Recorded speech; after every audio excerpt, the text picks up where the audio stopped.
સુરત જિલ્લાના ઓલપાડ તાલુકાના પારડી ઝાંખરી ગામે કોસ્ટલ હાઈવેના કામનો ખાતમુહૂર્ત કાર્યક્રમ યોજાયો। કાર્યક્રમમાં ઓલપાડના ધારાસભ્ય મુકેશ પટેલના હસ્તે ખાતમુહૂર્ત કરવામાં આવ્યું। સુરત જિલ્લાના ઓલપાડ તાલુકાના પારડી ઝાંખરી ગામે કોસ્ટલ હાઈવેના કામનો ખાતમુહૂર્ત કાર્યક્રમ યોજાયો। કાર્યક્રમ દરમિયાન ધારાસભ્ય મુકેશ પટેલે કોંગ્રેસ પર નિશાન સાધ્યા। ચૂંટણી નજીક આવે ત્યારે કોંગ્રેસના નેતાઓ 5 વર્ષે એક વખત કૂવાના દેડકાની જેમ બહાર આવે છે।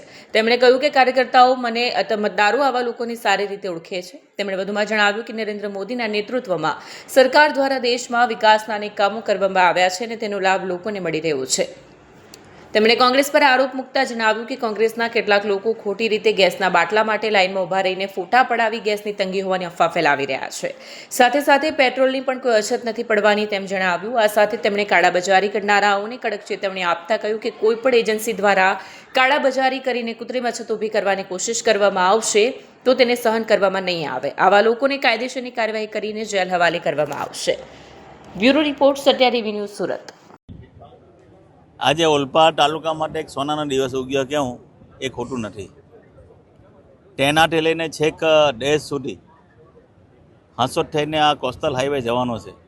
જે ઓલપાડના કાંઠા વિસ્તારના જે ગામો છે એ ગામો પહેલાં છેલ્લા ગામ કહેવાતા હતા, પરંતુ આ કોસ્ટલ હાઈવે માનીને ભૂપેન્દ્રભાઈ પટેલની સરકારમાં 356 કરોડના ખર્ચે આ મંજૂર થયો છે।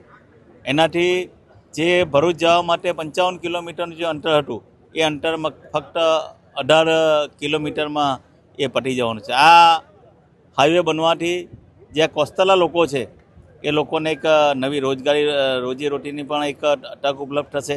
સાથે સાથે ઇન્ફ્રાસ્ટ્રક્ચર ડેવલપ થવાથી એની જે જમીનની કિંમતો છે એ કિંમત પણ ઊંચી આવશે। અને જે હજીરાથી જે વાહનો હતા, જે ટ્રાફિક ઓલપાડ થઈને હાઈવે થઈને જતું હતું એ હવે ટ્રાફિક બધું આ કોસ્ટલ હાઈવેથી ડાયવર્ટ થઈ જશે, એટલે ટ્રાફિકનું ભાણું પણ હળવું થઈ જશે।